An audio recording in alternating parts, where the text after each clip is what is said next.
Dear students, welcome to our channel knowledge next. आज के इस वीडियो लेक्चर में हम लोग बात करने वाले हैं अपने 9th स्टैंडर्ड के सेकंड चैप्टर के बारे में साइंस के, जो कि हमारा है वर्क एंड एनर्जी। फ्रेंड्स, इससे प्रीवियस लेक्चर में हम लोगों ने अपना फर्स्ट चैप्टर कवर किया था, लॉज ऑफ मोशन। उसमें के बेसिक टर्म्स हम लोगों ने देखे थे। Then we discussed about our kinematical equations, actual 3 Newton के कौन से लॉज है मोशन के, मोमेंटम का जो प्रिंसिपल है कंजर्वेशन का, वो भी हम लोगों ने देखा था।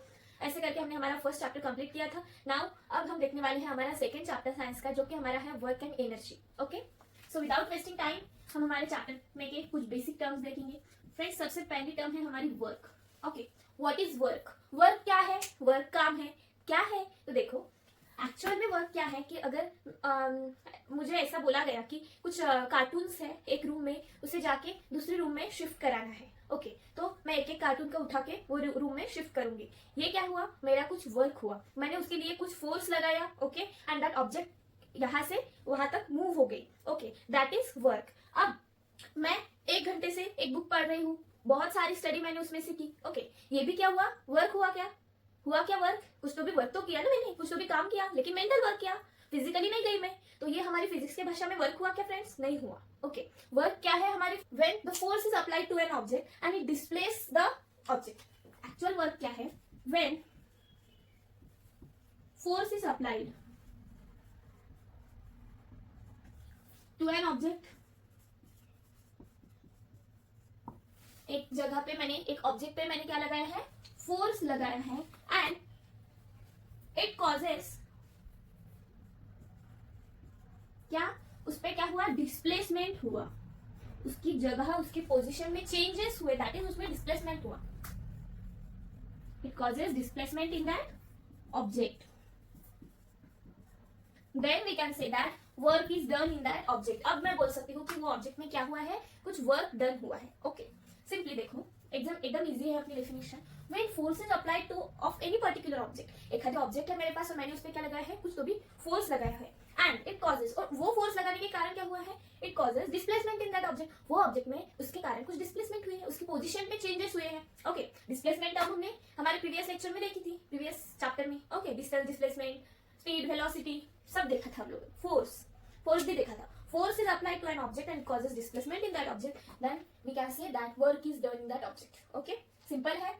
होप आपको वर्क के बारे में समझ में आया होगा। ओके, फिजिक्स की लैंग्वेज में वर्क की डेफिनेशन ये है। ओके, नहीं तो फिर वर्क तो हम लोग ऑफिस में भी कर सकते हैं, बैठे बैठे भी हम लोग वर्क कर सकते हैं, वो वर्क अलग। ओके, नाउ हमारा जो चैप्टर है work and energy, it is totally based on our physics. Okay, now what are the unit of work? अब वर्क तो हो गया भाई, वर्क क्या है, किसको हम वर्क कह सकते हैं हमारे फिजिक्स के लैंग्वेज में, वो भी हम लोगों ने देखा। अब इसके यूनिट्स कौन से हैं वो देखने हैं हमको।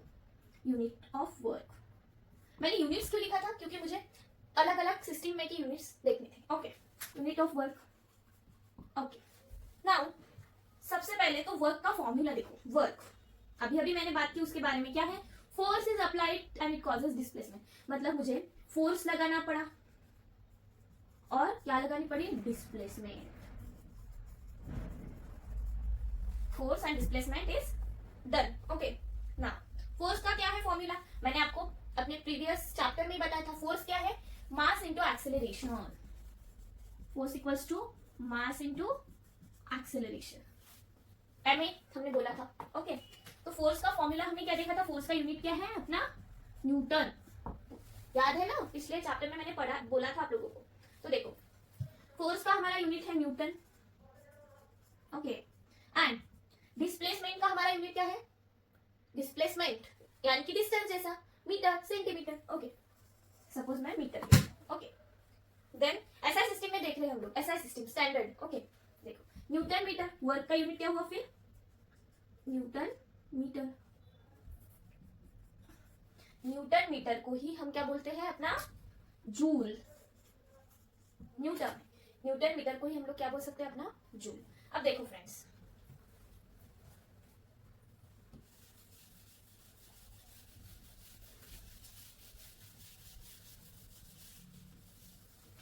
इफ मेरे पास एक ऑब्जेक्ट है, I have one object. Okay, मैंने उस ऑब्जेक्ट पे 1 न्यूटन इतना फोर्स लगाया, आई have applied the force of 1 Newton on any particular object, and उसमें कितने डिस्प्लेसमेंट हुई, मैंने उस पर 1 न्यूटन जितना फोर्स लगाया और वो फोर्स लगाने के बाद वो जो पर्टिकुलर ऑब्जेक्ट है वो 1 मीटर क्या हुई, डिस्प्लेस हुई, उसकी पोजीशन में कुछ चेंजेस आए, कितने चेंजेस आए, only 1 metre changes. I have applied 1 newton of force in any particular object and it displaces the 1 metre. Okay, then मैं क्या बोल सकती हूँ कि मैंने उस ऑब्जेक्ट पे जितना फोर्स और जितनी वो ऑब्जेक्ट डिस्प्लेस हुई, देन वर्क डन कितना हुआ वो ऑब्जेक्ट पे, वर्क डन इज 1 जूल, कितना क्या हुआ उस पे, वर्क डन हुआ। अंडरस्टैंड, 1 जूल, आप इसी को क्या बोल सकते हैं, 1 newton metre, and newton metre is called as a joule. Okay, in SI system, in SI system, SI system में न्यूटन मीटर को ही क्या बोलते हैं, अपना जूल बोलते हैं। ओके, अब देखना है हमको सीजीएस सिस्टम में। In CGS system, CGS system में क्या फ्रेंड्स, देखो सिंपली वर्क जो हमारा है उसका क्या है, फोर्स इनटू डिस्प्लेसमेंट, न्यूटन है, उसका सीजीएस में क्या है, dyne. Okay, so if 1 dyne is force is applied and it displace up to 1 centimetre, displacement का सीजीएस यूनिट है हमारा सेंटीमीटर, एंड डाइन सेंटीमीटर को ही हम लोग क्या बोलते हैं, अपना erg, 9 centimetre is equals to erg. Okay, then we can say that work done कितना हुआ अपना, 1 अर्ज, इफ दिस इज 1 तो 1 अर्ज। अंडरस्टैंड, बहुत इजी है, सिर्फ आपको ये ध्यान में रखना है कि अपने जो वर्क के यूनिट्स है वो एसआई सिस्टम में क्या है, जो कि जूल है, और सीजीएस सिस्टम में क्या है, अपना अर्ज है। ओके, होप सो यहां तक आपको क्लियर है। अब हम लोग देखने वाले हैं अपना रिलेशन जूल और अर्ज के बीच में क्या है, रिलेशन बिटवीन जूल एंड अर्ज।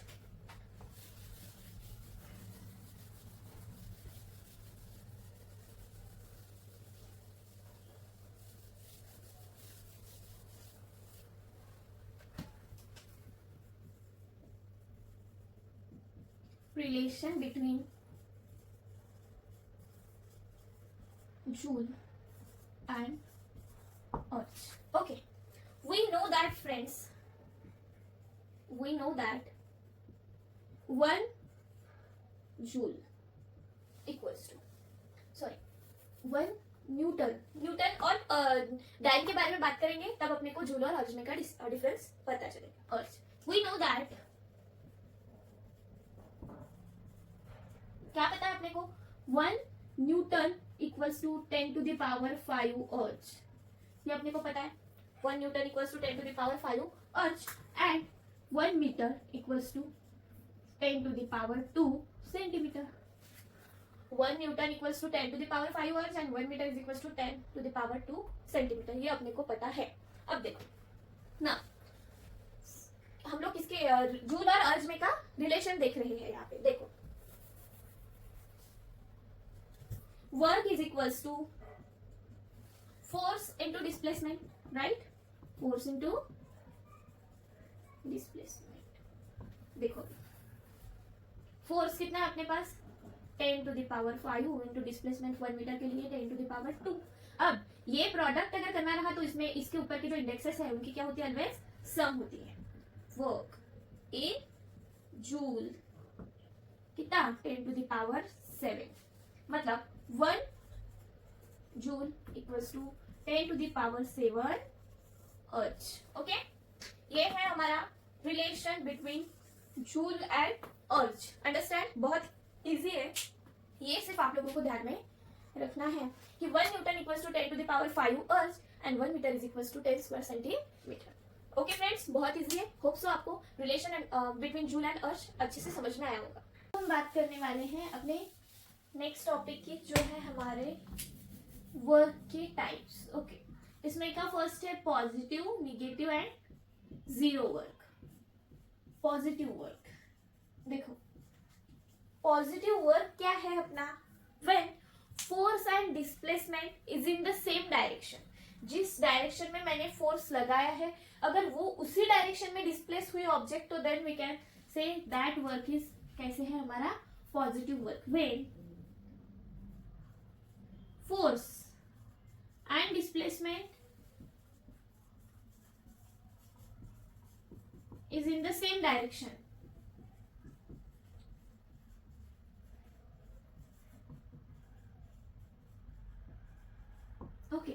देन ये वर्क है हमारा positive work. Now negative work.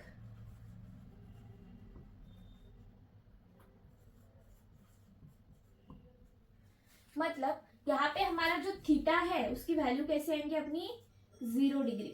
Okay, उसे हम लोग क्या बोलते हैं अपना पॉजिटिव वर्क. अब निगेटिव वर्क क्या है, जो मैंने फोर्स लगाया उसके अपोजिट डायरेक्शन में अगर डिस्प्लेसमेंट हुई तो वो वर्क को हम लोग बोल सकते हैं अपना negative work. Force is applied and displacement is in the opposite direction. When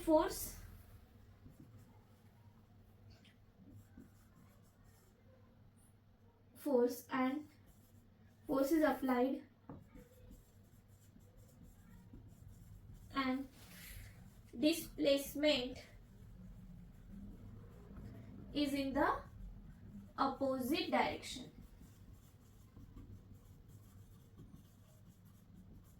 Then this is called as negative work. ऐसा बॉल फेंका मैंने, फोर्स लगाया उसमें से, और वो जो वर्क डन हुआ उसकी जो डिस्प्लेसमेंट हुई वो कैसे हुई, कुछ अपोजिट डायरेक्शन में हुई, तो मैं उसको क्या बोल सकती हूँ अपना निगेटिव वर्क. ओके, हमारा थर्ड है जीरो वर्क.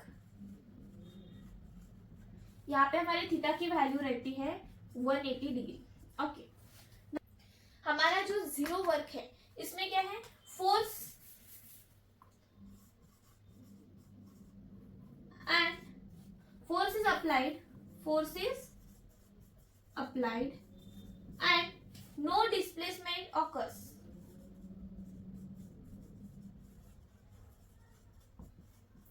इसका एक एग्जांपल लेना रहा तो अपने जो आर्टिफिशियल सैटेलाइट्स है वो क्या करते हैं, अपने अर्थ के अराउंड क्या होते हैं, रिवॉल्व होते हैं. ओके, एंड वो एक अर्थ के अपने जो ग्रेविटेशनल फोर्स है उस पे रहते हैं. ओके, सो वो क्या करते हैं, उस पे वो फोर्स लगा है तो भी उस पे क्या रहता है, उनका ग्रेविटेशनल फोर्स रहता है. देन वो डिस्प्लेस कैसे होते हैं, 90 डिग्रीज के डायरेक्शन में. ओके, तो उसे हम लोग क्या बोल सकते हैं, वहां पे कोई भी वर्क डन नहीं होता, that is zero work. Okay, this is the 3 types of work, positive, negative and zero work. Positive work में क्या होता है, जो अपनी डिस्प्लेसमेंट होती है वो क्या होती है, अपने फोर्स की डायरेक्शन में ही होती है, उसको हम लोग बोल सकते हैं पॉजिटिव वर्क, जिसमें थीटा की वैल्यू ऑलवेज 0 होती है. देन निगेटिव वर्क, फोर्स लगाया, डिस्प्लेसमेंट कैसे हो रही है, अपनी अपोजिट डायरेक्शन में, वहां पे फोर्स अपनी जो थीटा की वैल्यू है वो 180 डिग्री में होती है.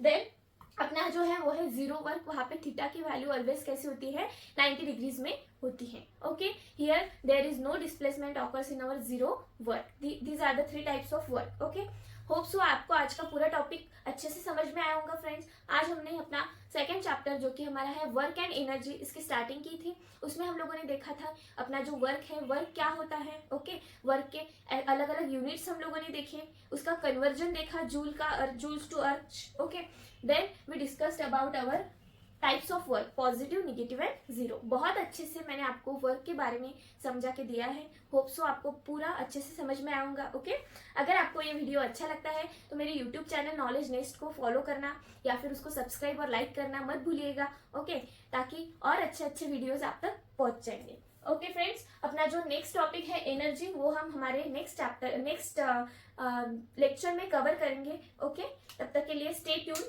Thank you.